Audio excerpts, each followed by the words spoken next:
Live from Fargo and serving you on TV, online, and on the go. This is Valley News Live at 6. It's just important to put the word out there, and awareness is the #1 thing here that we're trying to do. A local family is sharing their heartbreaking loss as dozens of families across the valley come together to honor stillborn babies. Hi everyone, thanks for joining us tonight. I'm Lisa Bedeau. Stillbirths happen to more than 26,000 families each year. A Moorhead family experienced 2 stillbirths and were moved to raise awareness about how the loss affects families. Valley News Team's Giovanna Simic shows us how today's 5K race is making a difference. More than 150 people gathered at Gooseberry Park to remember babies lost through stillbirth. I just don't want to ever forget her. She was a part of our family, so I want to make sure that we do everything in our power to make sure that she's part of us. Pregnancy loss is something that happens, and it's a difficult subject to talk about. Jason Pratt and his wife Candy started the Mary Alice and Friends 5K after they lost 2 girls, both times to stillbirth. The event allows friends and family to open up about the loss they have experienced. It's an important activity. It helps with their journey through grief. You know, it's a journey that's kind of always there. It's a part of your life. Pratt believes there needs to be more awareness about stillbirth, and people need to be more open about the topic. It starts conversations for our families. It allows people a safe place to come and have those conversations and to you know, memorialize their children. And removing the stigma that surrounds stillbirth will help people learn about the problem. It's okay to mention your child's name. It's okay to talk about the fact that, you know, if you have a stillborn child and someone asks you how many children you have, include that child in your numbers. It's important for families to heal. It's important for just getting the word out for everybody to know that this is a hard deal and parents need to be able to talk about it. In Moorhead, Giovanna Simic, Valley News Live. All of the money raised goes towards the Star Legacy Foundation, which is dedicated to research and education about stillbirth.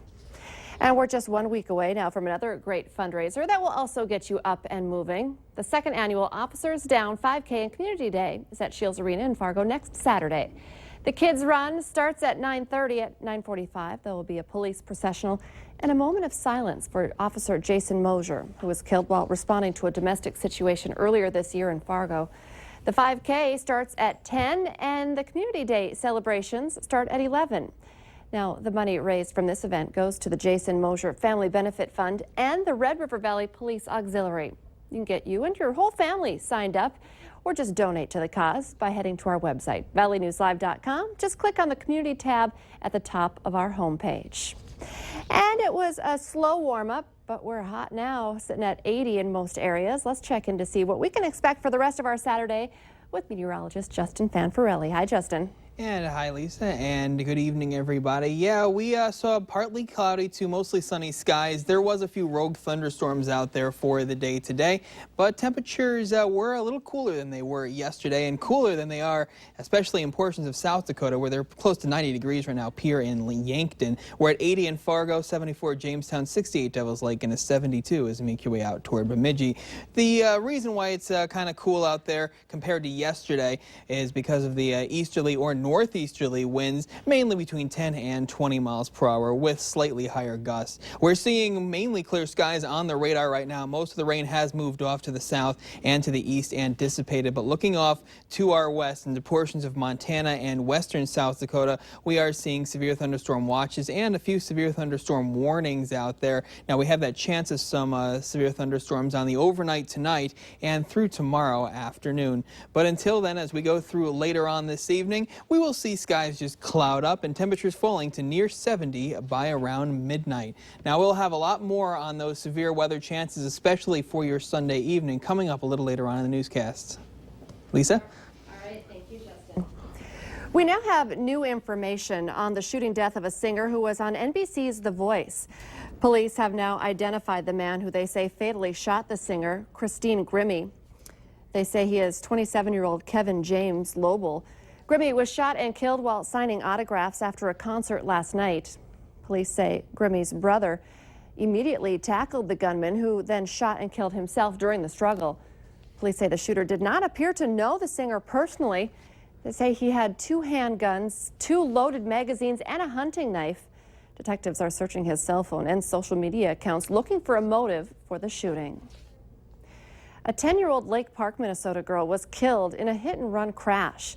The Minnesota State Patrol is still investigating the crash that killed Kaylin Donovan.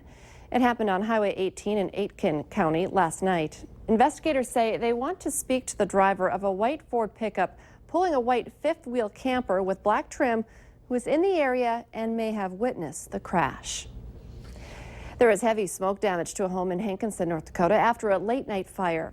The Hankinson Fire Department was called out to the home just after 11 last night. Firefighters say the bottom part of the mobile home was on fire when they arrived. Crews were able to extinguish it within minutes. The mobile home, however, did suffer heavy smoke damage. According to the Hankinson Fire Chief, there was no one home at the time of the fire. The official cause of the fire is still unknown, but officials at this point believe it may have been an electrical fire. After a car crash left him with serious injuries in February, a Preston, Minnesota man finally made his homecoming last week. He has made tremendous strides in his road to recovery, but still has a long way to go. Francisco Elmanero Demur met with him and finds out how he's doing. It all started during a cold morning in February. Around 10 a.m., Brady Gartner collided with a garbage truck on Highway 52. The crash left his car a mangled mess and had him rushed to Mayo in a stretcher. But this is him today, and he's feeling pretty good. Yeah. Keeps getting better and better. It has been a long road to recovery, slowly working at it a bit every day. So I can still, these are pretty bad.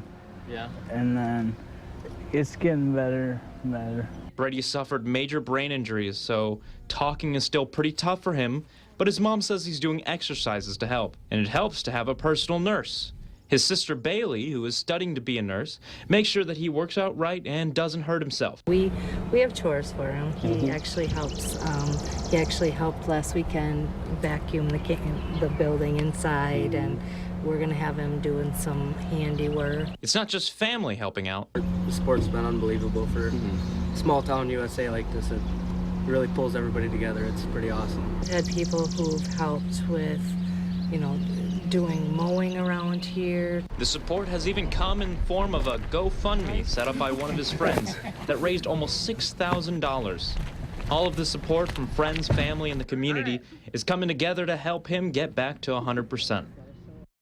And his family is actually organizing a benefit today in order to raise some money to help out with medical bills. They'll be having many events, including a silent auction, a cakewalk, and a bike run. A Watford City, North Dakota man accused of sexually abusing children will serve 18 years in prison after striking a deal with the state. 60-year-old Lance Foreman faced 2 counts of continuous sexual abuse of a child, both Class A felonies.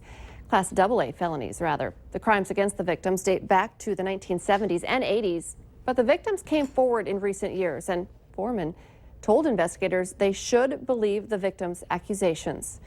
He also has to register as a lifetime sex offender. Don't forget to tell us what you think about this story.